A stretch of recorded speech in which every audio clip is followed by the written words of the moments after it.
नमस्कार, स्वागत है आपका इंडिया न्यूज 28 में। आइए बात करते हैं झारखंड की कुछ खास खबरों की।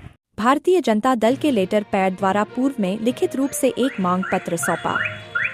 दिनांक 14 जुलाई 25 को भारतीय जनता दल के राष्ट्रीय अध्यक्ष और राष्ट्रीय जनता कामगार संघ के क्षेत्रीय अध्यक्ष राजेश कुमार मिश्रा के द्वारा दिया गया था, जिसमें स्पष्ट रूप से कहा गया है कि चिरकुंडा नगर परिषद ग्रामीण से जब शहरी क्षेत्र बना उसके बाद किन किन योजनाओं में कितने कितने लागत से खर्च किए गए हैं, उन सभी योजनाओं और राशि को स्पष्ट रूप से जनता के समक्ष पारदर्शिता लाया जाए।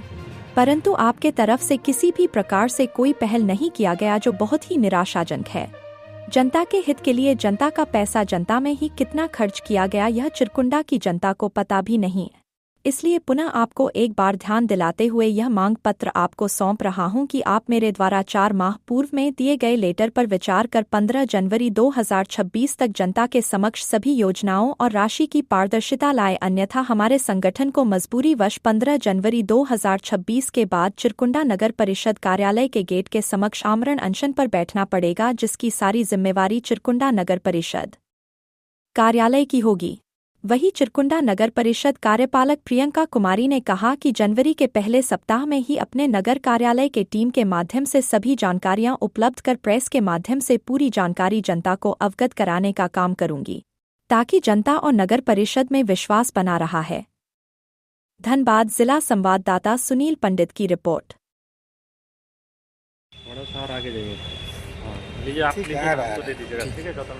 क्या कुछ कहेंगे सर, बताइए। आज नगर परिषद ऑफिस आए थे। सबसे पहले तो आपको और आपके सभी दर्शकों को मेरा नमस्कार। पूर्व में ही यहाँ नगर परिषद ऑफिस में लिख करके देने का काम किया। देखिए, जब से नगर परिषद ग्रामीण से शहरी हुआ, तब से जितने भी लागत से यहाँ जो भी योजनाएं हुई हैं, उन सभी योजनाओं को पारदर्शिता लाने के लिए कहा कि जनता को खुद नहीं पता है कि हमारे लिए कौन कौन सी योजना कितने कितने लागत से हमारे ऊपर में खर्च हमारी सरकार कर रही है। और कहीं ना कहीं जनता यहाँ पे ठगी महसूस करती है। पार्क के नाम पर ठगी महसूस करती है, यहाँ सड़क का निर्माण पर ठगी महसूस करती है, तालाब का जीर्णोद्धार का आप देख लीजिए, स्टेडियम के नाम पर देख लीजिए। या 2017-18 में विधानसभा के मैंने अध्यक्ष हमारे सीपी सिंह जी, वो आकर के यहाँ 350 करोड़ का लागत से शिलान्यास करके स्टेडियम गए हुए थे, लेकिन फिर आज वर्तमान विधायक जी को देखिएगा स्टेडियम के लिए यहाँ पर दौरा करते हैं। तो कहीं ना कहीं जनता अपने आप को ठगी महसूस करती है कि 17 का स्टेडियम आज तक नहीं बना, फिर अभी स्टेडियम का यहाँ दौरा हो रहा है।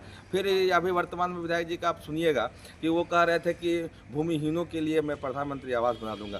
भूमिहीनों के लिए सुभाष नगर में आज करीब हमको लगता है 5 साल पहले से एनओसी मिला हुआ है भूमिहीनों के लिए सुभाष नगर में प्रधानमंत्री आवास बनने का। आखिर उस समय क्या हुआ था और फिर आज क्या है? कहीं फिर तो ठगी वाला तो काम नहीं हो रहा है। तो इस प्रकार बहुत सारी योजना है। आप देखिएगा, झिलिया में जो एक बार बाढ़ आया था, उस समय कई लोगों का घर उसमें बर्बाद हो गया, फसल बर्बाद हो गया। उसके लिए 2.5 करोड़ रुपया बीसीसीएल ने देने का काम किया था, पर वो पैसा आज तक उन परिवारों को नहीं मिला है। तो इस प्रकार से बहुत सारा योजना है। यहाँ पार्क के नाम पर बोलते हैं कि इको पार्क बनवाएंगे, यहाँ 3-3 को पूर्व में पार्क बनाओ, करोड़ों रुपया उसमें खर्च हुआ। यहाँ 25-25 लाख रुपया में आप देखिएगा कि यहाँ शौचालय बनाया गया है, 20 लाख 25 लाख रुपये में यहाँ पर घर बन जाता है, लेकिन एगो शौचालय बनाया हुआ है। इस प्रकार से प्रत्येक योजना यहाँ पर जो है ना, जनता के लिए आया तो जरूर है, लेकिन वो धरातल पर दिखता नहीं है। तो आखिर हम जो बार बार बात उठाते हैं 200 करोड़ रुपए का, वो कहीं ना कहीं यहाँ सिद्ध होता दिख रहा है। इसलिए हमने अधिकारियों से 4 माह पूर्व में ही एक लेटर दिया था